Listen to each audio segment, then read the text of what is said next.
দিকে ইবনে সাদের লোকেরা আবুল কাসিমের মোকাবিলাতে কেউ যেতে পারে না, কেউ ভয়ে যায় না। কিন্তু বেরাদার আবুল কাসিম বলছেন, ওরে দুশ্মনেরা, ওরে ইয়াজিদের সৈন্যরা, এমনকে মায়ের দুগ্ধ পান করেছিস, একবার আমার মোকাবিলাতে আয়। আমি ইমাম হাসানের বেটা, ইমাম হোসেনের ভাতিজা, আমার নাম হলো আবুল কাসিম, আমি একটা কেউ জিন্দা রাখবো না। মা যাবার সময় আমার ভাই কত আমার আব্বার কোলে ছটফট করে কাঁদতেছিল মা। এখন দেখেন আমার ভাই কত আরামে ঘুমিয়ে গেছে, হয়তো ইয়াজিদের সৈন্যরা পানি দিয়েছে। মা বলছে, বেটি রে খুশি হয়ো না মা, একটু কাছাকাছি হতে দাও। যেমন কাছাকাছি হয়েছে গো ইমাম হোসেন বাবা দুলদুল থেকে নেমে গেল, যেমনই দুলদুল থেকে নেমে গেছে মা, ইমাম হোসেনের চোখের পানি পড়ে না। সাকিনা গিয়া বাপের হাত ধরেছে, আব্বা গো আমি জানি আমার 6 মাসের ভাইকে তারা পানি দেবে। জয়নাল আবেদিন বলছেন, আব্বা আমি জানি তারা পানি দেবে। ইমাম হোসেন বলছে, ওরে আমার আহলিয়ারা, আমার আলী আসগরকে এমন পানি পান করিয়েছে রে মা, কোনদিন আর কাউরি কাছে পানি চাইবে না, এমনই পানি পান করেছে রে মা, যারে কোনদিন আমার কাছে পানি চাইবে না, তোমার মায়ের কাছে পানি চাইবে না। ইমাম হোসেনের দিলখানা বেড়ে যাচ্ছে।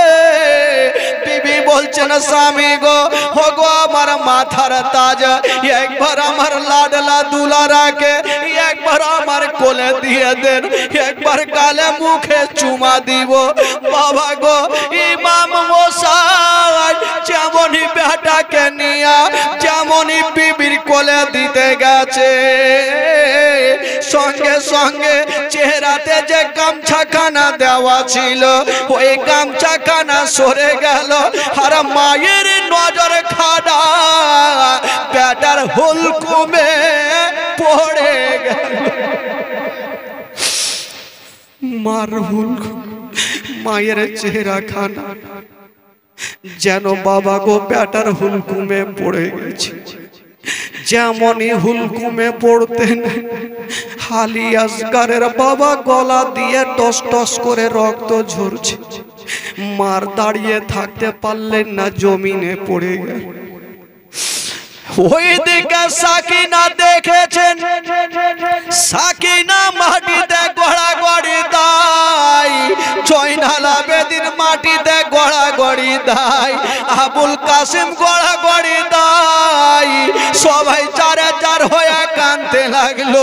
একদিকে জাইনাব কান্দে, একদিকে উম্মে কুলসুম কান্দে। আল্লাহ কোন এমন পাপিষ্ট ছিল, হাইরে কুফার মানুষেরা, যেই সন্তানটা মুখে কথা বলতে পারে না, ওই আলী আসগরের হুলকুমে কেমন করে তীর মেরেছিস রে, ছাদের মতো চেহারা, হাইরে দরদিনী বাবা জমিনে পড়ে গেছে। সবাই কাঁদতেছিল, গোটা কিমার মধ্যে কাঁদছে। ইমাম হোসেন বেটাকে কোলে নিয়ে আছে, সবাইকে সান্ত্বনা দিচ্ছে। তবে ইমাম হোসেন ভাবছেন, আল্লাহ আমার সন্তান চলে গেছে, আমার দিলখানা ফাড়ছে, আমার জয়নাল আবেদিন কাঁদছে, আবুল কাসিম কাঁদছে, আর যে মা 9 মাস 10 দিন ধরে গর্ভে রেখেছে, আলী আসগরের মা কেন কাঁদবে না, কেন জমিনে পড়ে আছে?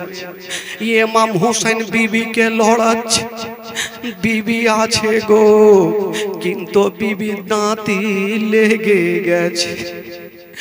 আলী আসগরের হুলকুম দেখে বিবি দাঁতি লেগে গেছে। ইমাম হোসেন বলছে, কে আছো গো?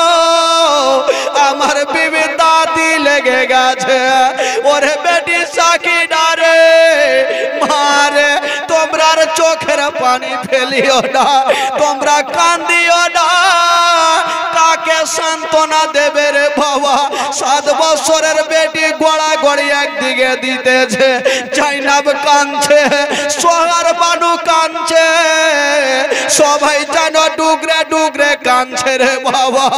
ইমাম হোসেন বলেছিল, ওরে আলিয়ারা, তোমরা চোখের পানি ফেলিও না, তোমরা কান্দিও না, আমি সব সহ্য করিব, তোমাদের চোখের পানি সহ্য করব না। তোমরা কান্দিও না বাবা, কপালে যেটা লেখা আছে সেটা হবে। কিন্তু বিবি সাহেবা তো অজ্ঞান হয়ে দাঁতি লেগে পড়ে আছে, কেমন করে দাঁতি খুলবে? পানি নেই যে চোখে মুখে পানি ছিটা মারলে দাঁতিটা খুলে যাবে। ইমাম হোসেন বলছেন, আল্লাহ আমার বিবিকেও বাঁচাতে পারবো না, আমার আলী আসগার চলে গেল, আমার বিবিকেও বাঁচাতে পারবো না। 10 মুহররমের দিনে, যেই দিনটাতে বেরাদার আপনার মতো লোক লাঠি খেলা খেলে, মহরম খেলা খেলে, তারা ঘটনা শুনেন বাবা ঈমান তাজা হয়ে যাবে। সেই দিন কারা খুশি হয়েছিল? ইমাম হোসেন খুশি হয়েছিল, না ইয়াজিদের সৈন্যরা খুশি হয়েছিল? বাবা গো, ইমাম হোসেন দোয়া করছেন, আল্লাহ আমাকে বুদ্ধি দাও, আমার বিবির দাঁতি কেমন করে খুলবো। আমার আল্লাহ বলছে না, ও গো হোসেন, তোমার পবিত্র হাতখানা তোমার বিবির চেহারাতে বুলিয়ে দাও, আমি আল্লাহ দাঁতি খুলে দিব। যুবক বন্ধুরা, ও গো মা বোনেরা, ইমাম হোসেন যেমনই চেহারাতে হাত বুলিয়েছেন, বিবির দাঁতি খুলে গেল, জ্ঞান চলে আসিল। আর সে ছেলে বলে আলী আসগারকে বুকখানে টেনে ধরেছে, হুলকুমে হাতখানা বুলাচ্ছে। এমন কোন মা আছে গো দিলখানা থামবে? কোন মায়ের দিলখানা থামবে না। আলী আসগারের মা বেটাকে নিয়ে কালে মুখে চুমা খাচ্ছে, ওরে লাডলা দুলারা, ওরে কলেজার পাড়া, আমি তোমাকে দুধ দিতে পারলাম না, পানি দিতে পারলাম না। বলছেন স্বামী গো, কোন এমন দুরাচার ছিল, এই ছোট ছেলেকে দেখেও মায়া হইল না, দয়া হইল না। পানির জায়গাতে হুলকুমে তিরখানা মেরেছে। ইমাম হোসেন বলল, বিবি রে, ওই ইয়াজিদের সৈন্যর কপালে তিপছিল মোহর মারা আছে, তাদের দিলে মায়া হইবে না, দয়া হবে না। ইমাম হোসেন সবাইকে সান্ত্বনা দিচ্ছেন, কিন্তু কাউরি চোখের পানি থামে না।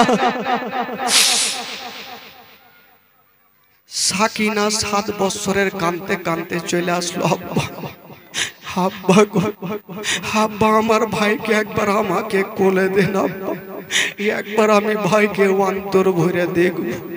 সাকিনা ভাইকে কোলে নিয়েছে। 7 বছরের মেয়ে, বলুন কতটা বুদ্ধি হবে? কোলে নিয়ে যেন ডুগরে ডুগরে কাঁদছে। জয়নাল আবেদিন জ্বরে জ্বালাতে কাঁপতে ছিল, উনি এসে সাকিনাকে কোলে নিয়ে কাঁদছে।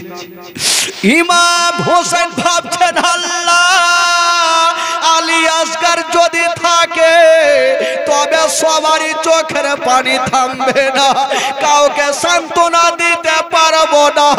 ইমাম হোসেন বলছে, ওরে আমার আলিয়ারা, তোমরা কান্দিও না, একবার আলী আসগারকে আমার কোলে দিয়ে দাও, আমি নিয়ে যাব, আলী আসগারকে আমি দাফন করে আসিব। 10 মুহররমের দিন, সেই দিনটা কেমন ছিল রে বাবা? ইমাম হোসেন বেটা আলী আসগারকে কোলে নিয়ে যখন দাফন করতে যাবে, পিছন থেকে সাকিনা বলছে, আব্বা আব্বা গো, একবার শেষবারের মতো আব্বা আমার ভাইয়ের চেহারাখানা দেখিয়ে। ইমাম হুসাইন সবাইকে সান্ত্বনা দেয়, ওরে আমার আহলিয়ারা, তোমরা চোখের পানি ফেলিও না, কারণ কপালে যেটা লেখা আছে সেটা হবে। ইমাম হুসাইন সবাইকে সান্ত্বনা দিয়ে আলী আসগারকে নিয়ে যাচ্ছেন দাফন করার জন্য। তবে বেরাদার ভালো করে জানেন, যদি একটা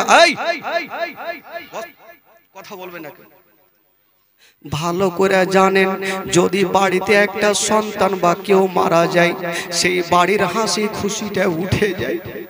সাকিনা ভাইকে বিদায় দিচ্ছেন চোখ দিয়ে পানি, জয়নাল আবেদিন বিদায় দিচ্ছেন চোখ দিয়ে পানি, কুলসুম বিদায় দিচ্ছেন চোখ দিয়ে পানি, আবুল কাসিম বিদায় দিচ্ছেন চোখ দিয়ে পানি। ইমাম হোসেন বলেছিলেন, হাওরা আলিয়ারা, তোমরা কান্দিও না, আল্লাহর কাছে দোয়া করো, তোমরা কোরআনে পাক তেলাওয়াত করো, তোমরা চোখের পানি ফেলিও না। ও যুবক বন্ধুরা, ও গো বোনেরা, ইমাম হোসেন আলী আসগারকে নিয়ে গেল রে বাবা, কারবালায় কবর তৈরি করা হইল। যেমনই কবর তৈরি করেছেন বাবা, আলী আসগারকে দেওয়া হলো কবরে, মাটি দেওয়া হয়েছে। যেমনই মাটি হয়েছে বাবা, ইমাম হুসাইন দূরে দাঁড়িয়ে আছেন বন্ধুরা, আর একটা লোক খিমা থেকে চলে গেছে। বাবা, ইমাম হুসাইন বেটাকে কবর দিয়ে একটু দাঁড়িয়ে আছে, আর একটা লোক মদিনার দিক থেকে একটা হাতে পুটলি আর একখানা চিঠি নিয়ে ইমাম হুসাইনের সামনে দাঁড়িয়ে গেছে। ওগো মা ফাতেমার বেটা হুসাইন, আমি আপনার কাছে আসলাম হুজুর। কেন? বলে, হুজুর এই যে দেখেন একটা পুটলি আর এই যে একখানা চিঠি আপনার জন্য আছে। ইমাম হুসাইন বলছেন, কি আছে জানি না, তবে চিঠিখানা একটু পড়ে দেখি। তার আগে জিজ্ঞাসা করছেন, ভাই বলো তুমি কোথায় থেকে চিঠি আর পুটলি নিয়ে আসলে? ওই লোকটা বলছেন, হুজুর বলবো কেমন করে, আমি যখন মদিনা থেকে একটা রাস্তা ধরে যাচ্ছিলাম, একটা গাছের তলাতে দেখছি একটা 11 বছরের মেয়ে গাছের তলাতে ছটফট করে কাঁদতেছিল। আমি জিজ্ঞাসা করলাম, মা কে তুমি বলো? ওই মেয়েটা কাঁদতে কাঁদতে বলছে, হুজুর আমার নাম হলো সুগরা খাতুন। ওই যে সুগরা খাতুনকে ইমাম হোসেন রেখে এসেছিলেন বাবা মদিনায়। ওই সুগরা খাতুন বলছেন, চাচা আপনি কোথায় যাবেন? যদি চাচা আপনি আমার একটা কাজ করে দেন খুব ভালো হবে। বললে, মা বলো কি কথা? বলছেন, চাচা গো, আমার আব্বা জানকে চিঠিখানার পুটলিখানা দিয়ে দিয়েন। এই যে পুটলিখানাতে আমার আলী আসগারের জন্য নিজের হাতে সুন্দর করে জামা তৈরি করেছি। তবে চাচা গো, আপনি এই পুটলিখানা আর চিঠিখানা আমার আব্বার কাছে পৌঁছাবেন। আমি আপনাকে হুজুর টাকা দিতে পারবো না, কোনো পয়সা দিতে পারবো না। চাচা গো, আজকাল যখন কেউ কাজ করবে বিনা টাকাতে কেউ কাজ করবে না। তবে চাচা গো, আপনাকে আমি টাকা পয়সা দিতে পারবো না। তবে চাচা পুটলিখানা নিয়ে যান, আমার আব্বা জানকে বলবে, আমার আব্বা জানকে বললে হয়তো কিছু উপহার দিয়ে দেবে। ওই লোকটা বলছেন, হুজুর আমি সুগরা খাতুনের কান্না না দেখে আমি চিঠিখানা পুটলিখানা নিয়ে আসিলাম। ইমাম হোসেন চিঠিখানা বের করেছেন পড়ার জন্য। আমার বেটি কত সুন্দর চিঠি লিখেছে দেখি। 11 বছরের বেটি নিজের হাতে লিখেছেন, আব্বা গো, আব্বা আমাকে বলে ভুলে গেছেন। আব্বা আমার আলী আসগার ভাই কেমন আছে? আব্বা আমার আলী আসগারকে অনেক দিন থেকে দেখিনি। আব্বা আব্বা আমাকে নিয়ে যাওয়ার ব্যবস্থা করেন, আমি একাই থাকতে পারি না। ইমাম হোসেন চিঠিখানা পড়ছেন বাবা, আর চোখ দিয়ে যেন ঝরঝর করে পানি ঝরে যাচ্ছে। যেই লোকটা চিঠি দিলেন ওই লোকটা জিজ্ঞাসা করছেন, হুজুর গো মা ফাতেমার বেটা হোসেন, আপনি চিঠি পড়ছেন কিন্তু কেন কাঁদছেন? ইমাম হোসেন হোসেন বলল আমি কানবো না তো কে কানবে? এই যে যার জন্য পুটলি খানা, যে আলী আসগরের জন্য জামা খানা আমার বেটি পাঠিয়েছে, আমি আলী আসগরকে এখনই মাটি দিলাম। আমি আলী আসগরকে মাটি দিলাম। এই জামা খানা আমি কাকে পড়াবো? হায় রে ইমাম হোসেন, বাবা গো জামা খানা বুক কানে পরে নিয়া যেন বাবা কি মার দিকে চলে যাচ্ছে না বন্ধুরা। যেমনই কি মাতে গিয়ে দেখছে না বাবা সাকিনা এখন পর্যন্ত কাঁদছে, জয়নাল আবেদিন এখন পর্যন্ত কাঁদছে, আলী একবার কাঁদছে, আবুল কাসিম কান্দে, সবাই যারা যার হয়ে কান্দে। ইমাম হোসেন বলছে আলিয়ারা, আরে তোমরা চোখের পানি ফেলিও না। বিবি সাহেবাকে ডাক দিচ্ছেন, বিবি গো একবার আমার কাছে আসো। যেমন এসেছে না বাবা, ইমাম হোসেন বলছেন বিবি রে তুমি কি জানো না তোমার সুগরা খাতুন বেটি কোথায় আছে? বিবি সাহেবা বলছেন স্বামী গো আমি জানি আমার বেটি মদিনায় আছে। বলছেন বিবি এই যে সুগরা খাতুন চিঠি আর পুটলি বিবি সাহেবা নিয়ে সঙ্গে সঙ্গে বুকখানে ভরেছেন, আমার সুগরা খাতুন পাঠিয়েছে। কিন্তু চিঠিখানা পড়ার পরে বিবি আর চোখের পানি ধরে রাখতে পারে না। বাবা গো পুটলি খানা খুলে দেখছেন সুন্দর করে একটা পোশাক শিলা আছে, আলী আসগরের জন্য সাকিনা সুন্দর করে নিজের হাতে একটা জামা তৈরি করেছে আর চিঠিতে লেগেছেন আব্বা গো এই পোশাক খানা আমার ভাইকে পরিয়ে দিবেন, আমার ভাই অত্যন্ত দেখতে ভালো লাগবে। আমার আলী আসগরকে অনেক দিন থেকে দেখিনি আব্বা, একবার পরিয়ে দিবেন সুন্দর লাগবে আব্বা। এই চিঠিখানা পড়া মাত্র গোটা খিমার মধ্যে হাহাকার মেতে গেল, গোটা খিমা কাঁদতে লাগলো আর বলছেন বাবা গো ইমাম হোসেন সবাইকে সান্ত্বনা দিতেছেন। ইমাম হোসেন বলছেন বিবি আরে তোমরা কাঁদিও না, তোমরা চোখের পানি ফেলিও না, আমি সব সহ্য করিব, তোমাদের চোখের পানি সহ্য করব না।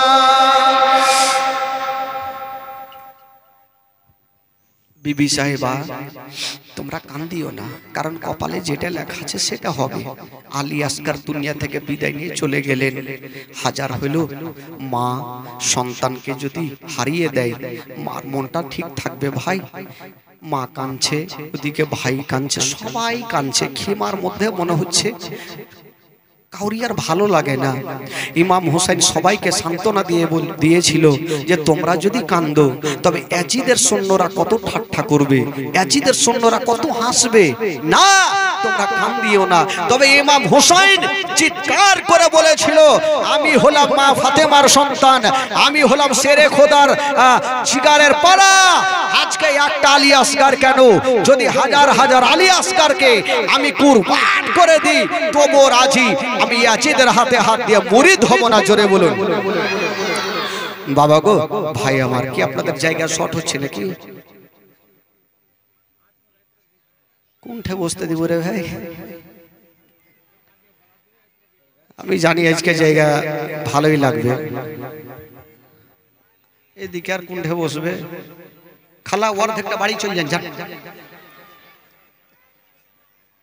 লোক বেশি চলে এসছে, ও জানছে আজকে জিলাপি পাবো, সকাল থেকে না খাই আছে সব, কাইল বেচারা পাইনি, টেনশন আছে সব।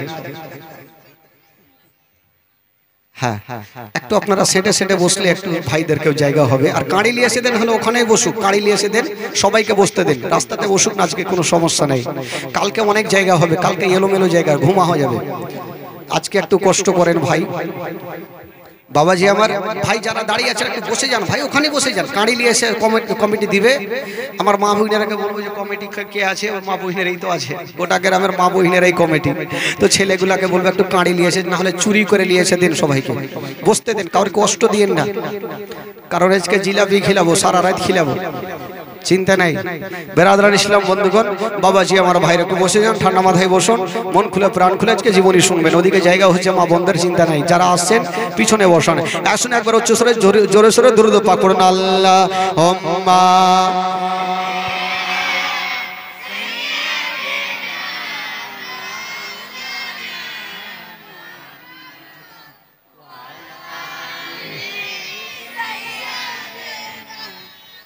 ওয়ালা আলে সাইয়্যিদানা। একবার মোহব্বতে বলুন তো সুবহানাল্লাহ, আরো জোরে বলুন সুবহানাল্লাহ, দুই হাত তুলে বলুন ইয়া রাসূলুল্লাহ। মাশাআল্লাহ, আজকে ছিঁড়ে দেন, যা হবে দেখেন, বাঁধিয়ে হুড়কি মারে নিয়েছে। বেরাদরান ইসলাম বন্ধুগণ, তবে ওইদিকে ইয়াজিদের সৈন্যরা ইবনে সাদ এলান করছে, জোরে জোরে বলছেন, ওগো মা ফাতেমার বেটা হুসাইন, যদি মায়ের দুগ্ধ পান করে থাকো তবে যুদ্ধের ময়দানে আসো। ইমাম হুসাইন বলেছিল, ইমাম হুসাইন যাওয়ার আগে উনার একটা ভাতিজা, যার নাম হচ্ছে আবুল কাসিম, ইমাম হাসানের বেটা, উনি বলছেন, চাচা চাচা গো, ইবনে সাদ তো ধিক্কার মারছে, আপনি আমাকে বিদায় দেন, হুকুম দেন, আমি যাব, একটাও শয়তানকে জিন্দা রাখবো না।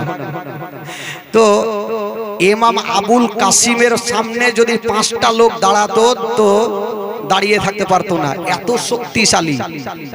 যখন উনি যুদ্ধের ময়দানে যাবে তো ওইদিকে ইবনে সাদ ভাবলো যে আলী কি বলে, ইমাম কি বলে, আবুল কাসিম চলে আসছে, তার মোকাবিলাতে কাকে রাখা যাবে। তো হায়ার করে 5 বাপ বেটাকে ডেকেছিল, মানে 4টা বেটা আর একটা বাপ, তার মানে 5 ভাই, 5 বাপ বেটাকে ডেকেছে। বাপের নাম হলো আরজাক। আর ইবনে সাদ বলছেন, ওগো আরজাক, তোমাকে হায়ার করে ডেকেছি, আজকে ইমাম আবুল কাসিম আসছে, আবুল কাসিমকে জিন্দা রাখা যাবে না। তো আরজাক বলছে যে আমি একটা বিশাল বড় পাহুলমান, আমার তো দূরের কথা, আমার যাওয়ার দরকারই নাই, আমার ছোট্ট বেটা গেলেই কাফি। ঠিক আছে, ইমাম আলী কি বলে, ইমামে আবুল কাসিম সবারই কাছ থেকে ক্ষমা চেয়ে নিয়ে সবাইকে ক্ষমা করে দিয়ে বাবা গো পৌঁছে গেলেন সে যুদ্ধের ময়দানে। যেমনই যুদ্ধের ময়দানে চলে গেছে না বন্ধুরা, ওইদিকে ইবনে সাদের লোকেরা আবুল কাসিমের মোকাবিলাতে কেউ যেতে পারে না, কেউ ভয়ে যায় না। কিন্তু বেরাদার আবুল কাসিম বলছেন, ওরে দুশ্মনেরা, ওরে ইয়াজিদের সৈন্যরা, এমনকে মায়ের দুগ্ধ পান করেছিস, একবার আমার মোকাবিলাতে আয়। আমি ইমাম হাসানের বেটা, ইমাম হুসাইনের ভাতিজা, আমার নাম হলো আবুল কাসিম, আমি একটা কেউ জিন্দা রাখবো না।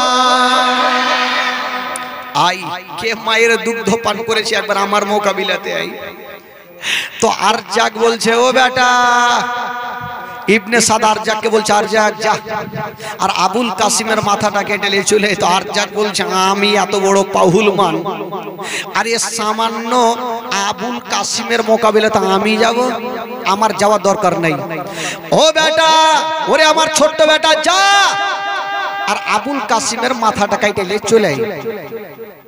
দেখেন বেরাদার কেমন করে আরজাকের ছোট্ট বেটাকে কদ্দু কাটা কাটে। বসেন ভাই, বসে যান। যারা জায়গা পাচ্ছেন না পিছন দিয়ে ঘুরে এদিকে চলে আসেন, এদিকে জায়গা অনেক আছে। যারা জায়গা পাচ্ছেন একটু দিকে চলে আসেন। হ্যাঁ, যদি কারো অসুবিধা হয় একটু দেখে চলে আসবেন, চিন্তা নেই ভাই। আর আপনার ঠান্ডা মাথায় বসুন, যে যেখানে আছে বসুন, বক্তব্যটা শুনুন। হ্যাঁ বসে, আচ্ছা বসেন বসেন, চুপচাপ বসেন, কেউ কথা বলিয়েন না। তো আর যাক বলছেন, ওরে আমার ছোট্ট বেটা যা। আর আবুল কাসিম ছটপট করছে তরবারি নিয়ে, তার মাথাটাকে ঢেলে চলে আই।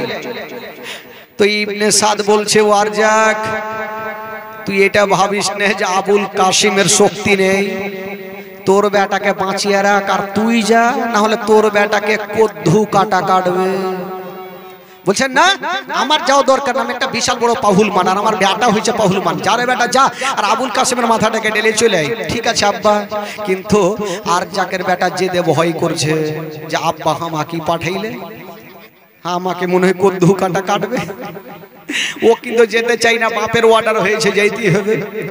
আর জায়গা বন্ধুরা, আর জাকের ছোট্ট বেটা পৌঁছে গেল। আবুল কাসেমকে বলছেন, ও গো আবুল কাসেম, এবার তুমি মরার জন্য তৈরি হয়ে যাও। আবুল কাসিম বলল, আগে যাও আর তোমার বিবির কাছে মোহরানামা বলিয়া লাও। আবুল কাসিম বলছে, বিবির কাছে মোহরানামা লাও, এক্ষুনি তোমাকে কদ্দু কাটা কাটবো। আর জাকের বেটার মিজাজ খারাপ, আমি একটা পাহুল মান আর আমার সামনে ফের মুখ বাজাইছে। ঠিক আছে। তো ইমামে কি বলে, আবুল কাসিমকে বলছে, আর যাক বলছে, তাহলে আগে তরবারি কে চালাবে? তো আবুল কাসিম বলছে, আগে আমি চালাবো না, কারণ আমরা নবী বংশের ছেলে। জোরে বলুন সুবহানাল্লাহ। আমরা কখনো অন্যায় করি না, আর কেউ যদি আমাদের অন্যায় করে তাকে জিন্দা ছাড়ি নে, চালাও তাহলে। আর যাক ভাবল, কি বলে, আর যাকের বেটা ভাবলো এমন করে তরবারি চালাবো, আবুল কাসিমকে জিন্দা রাখবো।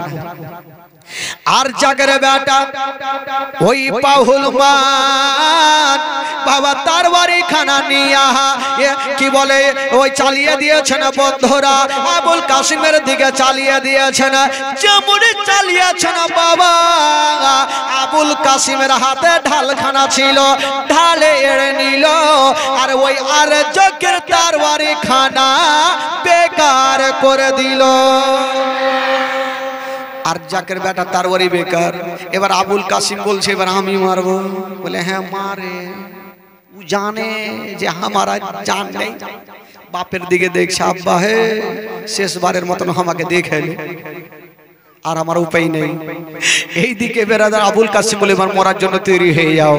আবুল কাসিম বেরাদারা তরবারি খানা উঠিয়েছেন বাবা, এত জোরে চালিয়েছেন বন্ধুরা, এত জোরে চালিয়েছেন। আর জাকের বেটা ঢালে এড়িয়ে নিয়েছেন বাবা, কিন্তু ওই ঢালকে দুই খণ্ড করে আর জাকের বেটার গলাতে লেগে গেল, আর দুই খণ্ড হইয়া জমিনে পড়ে গেল। কয়জন ছিল পাহুলমান? বাপকে দিয়ে 4 জন, বাপকে দিয়ে 5 বেটা। আচ্ছা কয়টা গেল? থাকলো কয়টা? আগে মা আগে। আর জীবনী হামাকার করতে হয়েছে না ভাই, সব মুখস্থ হয়ে যাবে। এবার ইবনে সাদ বলছে, আর যাকে, ও আর যাক, তোর একটা বেটা কুমড়া কাটা হইল, এবার তুই যা 3টাকে বাঁচিয়ে রাখ। আর যাক বলছে, মান সম্মানের ব্যাপার, কইছেন না আমার আরো 3টা বেটা কুমড়া করে বড় করেছি, যারে আমার 2 নম্বর বেটা, 3 নম্বর বেটা যা তোর ভাইয়ের বদলা লিয়ে আই। তোর বেটা বলছে, আব্বা আমি যাও না, ও জানে যে আমি গেলে ঘুরে আসবো না। বলছে, যা বেটা তোর ভাইয়ের বদলা লিয়ে আই। তুই বুঝে গেল আব্বার অর্ডার হয়েছে, যাইতেই হবে। আর জাকের বেটা তরবারি খানা নিয়া বাবা পৌঁছে গেল ওই যুদ্ধের ময়দানে। যেমন গিয়েছেন বাবা বলছেন, ও গো আবুল কাসিম, এবার তুমি মরার জন্য তৈরি হয়ে যাও। আবুল কাসিম বলল, আমি তোকে মারবো না, তোর ভাইয়ের কাছে এখনই শুইতে যা। এখনিকা শুইতে যা, মারবো কি তার আগে শুইতে যা। এই কথা বলতে নাই আর জাকের বাতার চোখ লাল হয়ে গেল। আমি একজন পাহুল মার, আমার সামনে আমার ভাইয়ের দিকে দেখাচ্ছ, ঠিক আছে দেখছি। এই বেরাদার বন্ধুরা, দুইজনের যুদ্ধ শুরু হয়ে গেল। বাবা গো, এত জোরে যুদ্ধ শুরু হয়েছে, যার শরীরে নবী বংশের রক্ত আছে গো, তার মোকাবিলাতে কেউই টিকতে পারবে না। ইমাম আবুল কাসেম এত জোরে তরবারি চালিয়ে দিল, ওই আরজাকের বেটা কেটে দুই খণ্ড হইয়া জাহান্নামে পৌঁছে গেল। কয়টা গেল? থাকলো কয়টা? তিনটা থাকলো। বাবা গো, এই করতে করতে 3 নম্বর বেটা, 2 নম্বর বেটাও গেল, 4টা বেটা আস্তে আস্তে করে চলে গেল। তো আরজাককে বলছে ইবনে সাদ, এই আরজাক এবার কি করবি? তোর 4টা বেটা কদু কাটা হইল, এবার তুই যা। আর জাকের এত শক্তিশালী, 20টা লোক যদি সামনে থাকে ওর মোকাবিলাতে পারে না। একদম আরজাক পাহুল মানের মতন ফিল্ডে নেমে গেল ভাই।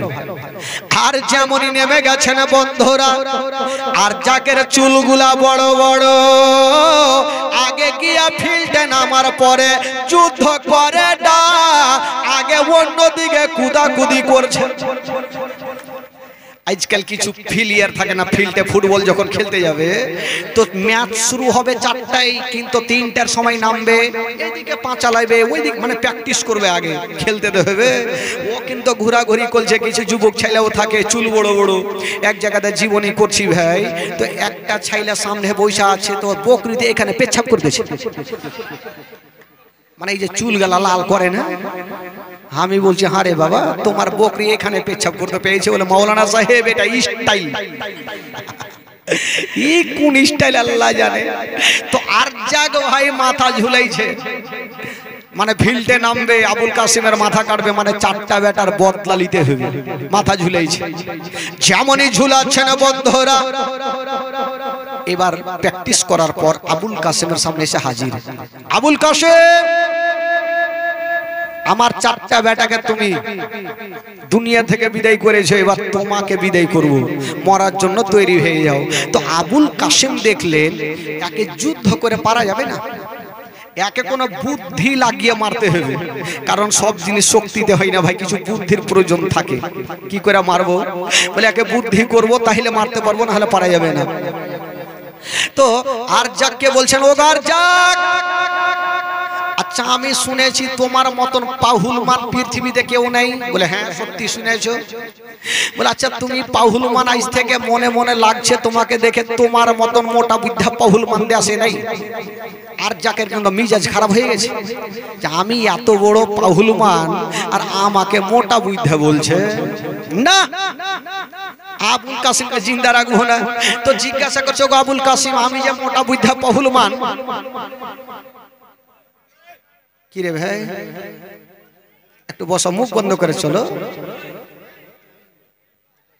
হ্যাঁ बैठा बैठे जल्दी बैठाओ, एक बार दुरूद पाक पढ़ने একটু বসে যাক ভাই, दुरूद पाक पढ़ना अल्लाहुम्मा सल्ले मौलाना मुहम्मद वाला आले सैयदना वाला आले।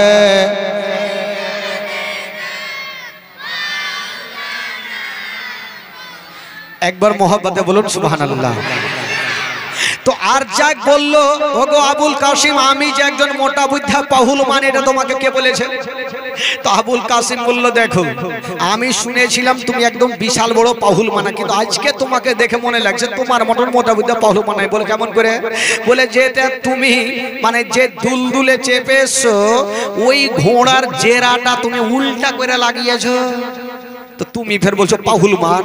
তো আরজাক বলে মানুষ মাত্র ভুল হইতেই পারে, একবার দেখেলি এই ছাপড়ে গিয়ে যেমনই চেরা দেখতে গেছে, ইমাম আবুল কাসিমের হাতে ছিল তরবারি খানা, যেমনই ছাপড়েছেন বাবা এত জোরে চালিয়ে দিল গলাতে পড়ে গেল, দুই খণ্ড হইয়া জাহান্নামে পৌঁছে গেল। কয়টা গেল? আর কিছু থাকলো? জিরো জিরো কই যে থাকলো জিরো ভাই। এবার আবুল কাসিম পাঁচ বাপ বেটাকে যখন শেষ, তো আবুল কাসিমের মোকাবিলাতে ইয়াজিদের সৈন্যরা কেউ আসতে চায় না। যেমনই আসতে চাই না বন্ধগণ বাবা, ইবনে সাদ বলল একজনকে থাবা দিয়ে বলছে যা ইমাম হোসেনের কি বলে আবুল কাসিমের মোকাবিলাতে যা। ওই লোকটা বলল আমাকে বেতন দিলেও ভালো না দিলেও ভালো, পাঁচ বাপ বেটা পারলো না আর আমাকে পাঠাইছো, আমি চাকরি করবো না, বাড়ি চলবো, আমি যাই ফের কোট ঢুকাটা হবো, আমি যেতে পারবো না, তুই যাবি না, ঠিক আছে। এরা যুক্তি করলো যে না, এক কাজ করতে হবে, আবুল কাসিমকে যদি মারতে হয় তবে একই সঙ্গে হামলা করতে হবে, একের এক গেলে পারা যাবে না। তো আবুল কাসিম বলে এক কাজ করো, তোমরা আলোচনা করো আর আমি ততক্ষণ যাব, একবার আমার চাচা হোসাইনের সঙ্গে একবার কথা বলে আসবো। আবুল কাসিম এক পা দুই পা করে চাচার সামনে দাঁড়িয়ে গেছেন, চোখ দিয়া পানি, পাঁচজনের সঙ্গে যুদ্ধ করেছেন বাবা, 3 দিন থেকে পানি পান করেনি, হুলকুমটা শুকিয়ে গেছে। আবুল কাসিম যেমন চাচার সামনে দাঁড়িয়েছেন বাবা, ইমাম হোসেন বলছেন বেটারে তুমি ভয়ে কি পালিয়ে আসিলে?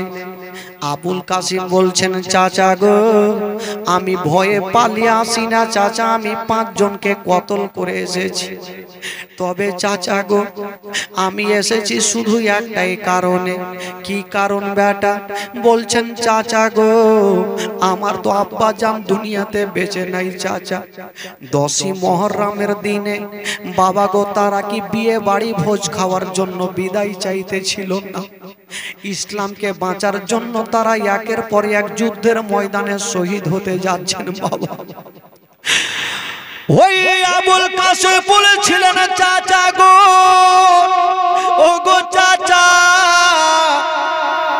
চাচা গো আমার আব্বা নাই চাচা, চাচা গো যদি পারেন চাচা তবে এক পেয়ালা আমাকে পানি দিয়ে দাও চাচা, যদি এক পেয়ালা আমি পানি পেয়ে যাই চাচা তবে ওই যুদ্ধের ময়দানে আপনাকে যাওয়া লাগবে না চাচা, ইয়াজিদের 22,000 সৈন্যর জন্য আমি একাই মোকাবিলায় যথেষ্ট থাকবো চাচা। ইমাম হোসেন ভাতিজার চোখের পানি মুছে দিয়ে বলছেন ভাতিজা তুমি কি জানো না পানি পানি করে আমার আলী আসগার শহীদ হয়ে গেল, আমি পানি পাবো কোথায়? বেটারে তবে যারে যা আমি দেখতে পাচ্ছি রে বাবা, কিছুক্ষণ পরে তুমি হাউজে কাউসারের পানি পান করবে। আবুল কাসিম চাচার কাছে ক্ষমা চেয়ে নিয়া সবাইকে ক্ষমা করে দিচ্ছেন বাবা। তবে 7 বছরের সাকিনা বাবা চলে আসিলেন, আর যেন আবুল কাসিমের হাতখানা ধরেছেন, কিন্তু বেরাদার হাত ধরে হবে কি, কজনকে বাধা দিবে? আবুল কাসিম সবাইকে সান্ত্বনা দিয়ে যেন যুদ্ধের ময়দানে পৌঁছে গেল। ওইদিকে হাজার হাজার সৈন্যদের আলোচনা হয়েছে, আবুল কাসিম আসলে আমরা একই সঙ্গে হামলা করব। বাবা গো আবুল কাসিম যেতে নাই, চতুর্দিক থেকে তীর চালু হয়ে গেল। এত তীর চালাই বন্ধুরা, ডানে তীর বামে তীর, এত তীর চালাই বাবা গো, ওই তীর গুলা আবুল কাসিমের হাতে লাগে, টেনে ফেলে দেয়, পায়ে লাগে টেনে দেয়, ইয়াকে দুরাচার একখানা তীর চালিয়ে দিল। যেমন তীর চালিয়েছে বাবা, ওই তীর খানা গিয়া বাবা লাগবি তো লাগা আবুল কাসিমের যেন বাবা চোখের মুনিতে ঢুকে গেল। যেমনই চোখের মুনিতে ঢুকে গেছে আবুল কাসিম মা বলে জমিনে পড়ে গেল। যেমনই পড়েছে মা, আবুল কাসিম দাঁড়িয়েছিল, বাবা গো, আর ডাক দিচ্ছেন চাচা হুসাইনকে, ও গো হুসাইন, চাচা গো একটু আসেন চাচা, আমাকে একবার কোলে করে নিয়ে যান চাচা। ইমাম হুসাইন দৌড়িয়ে আসিল, ভাতিজাকে বুকে করে নিয়ে যেমনই খিমাতে গেছেন বাবা, ইমাম আবুল কাসিম একবার শুধু চোখটা খুলে বাবা গো চোখটাকে বন্ধ করে নিলেন, দুনিয়া থেকে বিদায় নিলেন। সকলে পড়ুন, ইন্না লিল্লাহি ওয়া ইন্না ইলাইহি রাজিউন।